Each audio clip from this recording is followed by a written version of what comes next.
60 minutes ago, you told us the situation was a lot calmer. You were waiting for word from the Western Cape Education Department. What is the current situation? Well, the situation remains calm, Jeremy, but police and private security remain on high alert. In fact, earlier on, we also read a statement from the Western Cape Police saying that police will continue to monitor the situation here until they make sure that the situation remains calm. Of course, we also tried to get hold of the EFF in the province, who said that they won't be making any comments to eNCA. However, we did speak to several parents and former pupils at the school who said that since the EFF came here on Friday, they made a promise that they will be here at around 7:30 this morning, and that they are prepared to fight with force because they want to ensure that the learners who are writing exams here write exams without any fear. So we also heard from a former pupil who said earlier on, Jeremy, that the school, although it's been embroiled in a racism saga, that the school has never really had any issues pertaining to race. Let's take a listen to what that former pupil had to say earlier.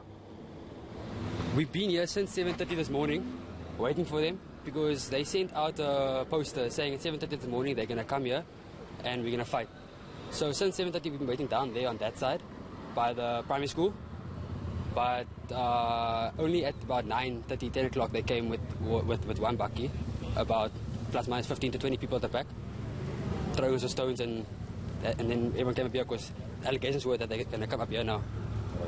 When you say them, are you referring to EFF support? EFF, okay. Was there any efforts trying to resolve the matter without any fighting? To be honest, no.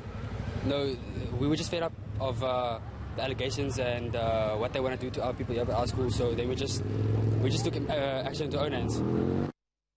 Now, Ronald Masinda, I'm hearing that the Western Cape Education Department has since issued a statement.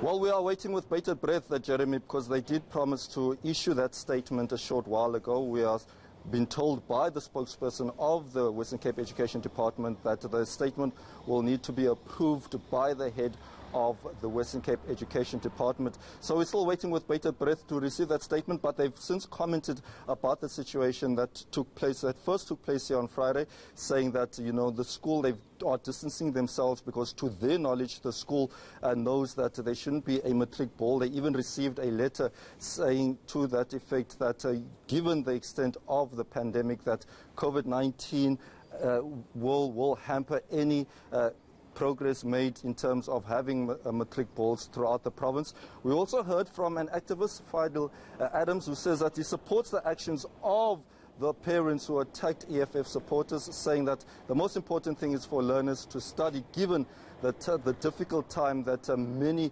people have experienced in 2020. Let's take a listen to what Fidel Adams had to say earlier.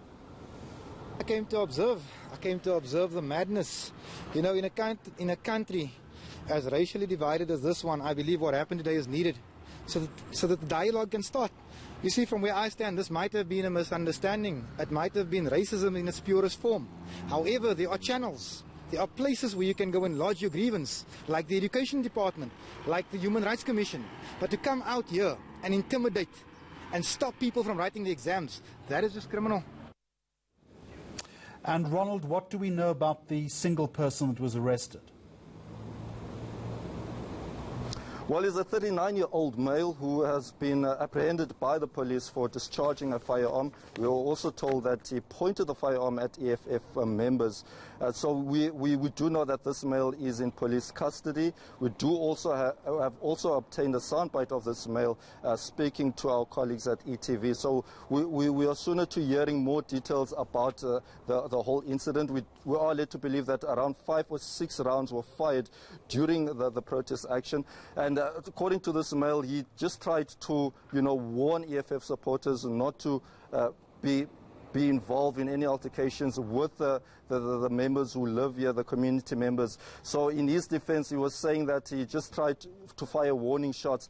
So we will still try and find out from the police as to what extent or what charges have been brought forward against this male. All right, Ronald Masinda, we'll hear from you throughout the course of the afternoon.